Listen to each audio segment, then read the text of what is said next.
নমস্কার, আপনারা দেখছেন ইন্ডিয়া 365 ডেজ নিউজ, সত্যের সাথে সাধারণের পাশে।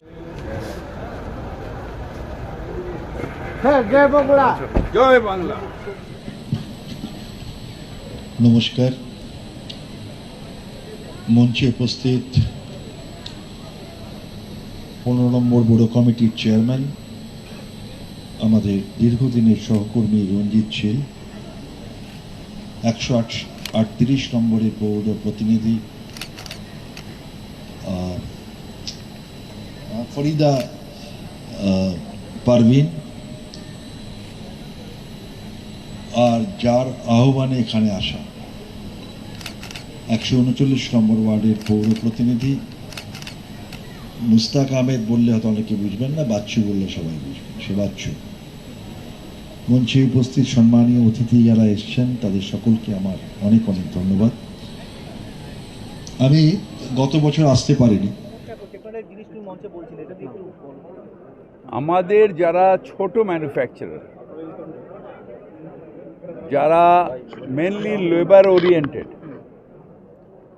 অর্থাৎ আমাদের মেটিয়াপুরুজে যারা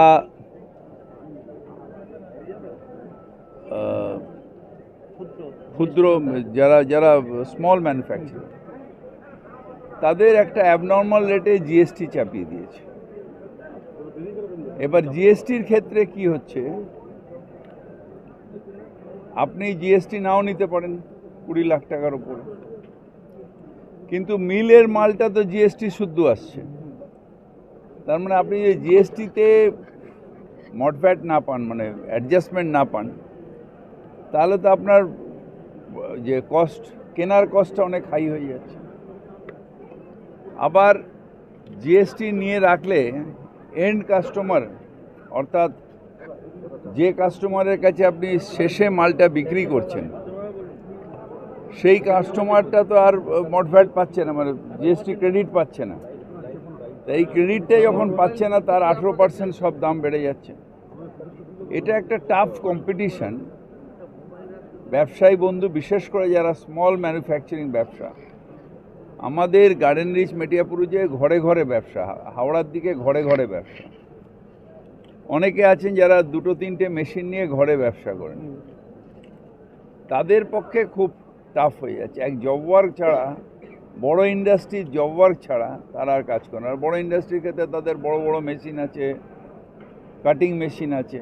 অথচ যারা নিজেরা হাতের শিল্পে, মানে নিজেদের শিল্প, তাদের পক্ষে একটা খুব বড় প্রতিরোধ হয়ে দাঁড়াচ্ছে।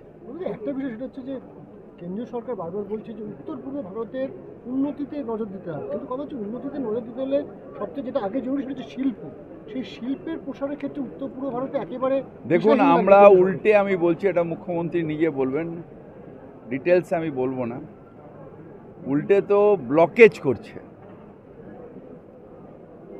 যে শিল্পগুলো বাইরে দিয়ে আসবে তাদের ক্ষেত্রে ইন্ডিয়া, যেহেতু foreign investment, clearance of central government লাগে, তারা অনেকগুলো ক্ষেত্রে ব্লকেজ করছে। একটা বড় ব্র্যান্ড, দুবাইয়ের ব্র্যান্ড এখানে আসার কথা ছিল, কিন্তু তাদের ইনডাইরেক্টলি বলে দেওয়া হলো, পশ্চিমবঙ্গে কাজ করতে গেলে আপনারা আমাদের সহযোগিতা পাবেন না। যে ব্র্যান্ড নয়ডাতে আছে, লখনৌতে আছে, সেটা পশ্চিমবঙ্গের ক্ষেত্রে তারা ব্লকেজ করছে উল্টো দিকে। এটা চক্রান্ত না, এটা হচ্ছে পশ্চিমবঙ্গকে ভাতে মারো। কিন্তু পশ্চিমবঙ্গের মানুষ নেতাজি সুভাষচন্দ্র বোসের বংশধর, কাজী নজরুল ইসলামের বংশধর, বিনয় বাদল দীনেশের বংশধর, মাতঙ্গিনী হাজরার বংশধর। আমরা মাথা নিচু করব না। এই যে এত বড় ফেয়ার দেখছেন, এখানে করে চ্যালেঞ্জ যে কাস্টমার আসবে, হাতের কাজ দেখবে, নিয়ে যাবে, ব্লকেজ করে দেখাক। মানুষকে এইভাবে করা যায় না। একটা কেন্দ্রীয় সরকার, ফেডারেল স্ট্রাকচারে সব রাজ্য তার কাছে সমান হবে।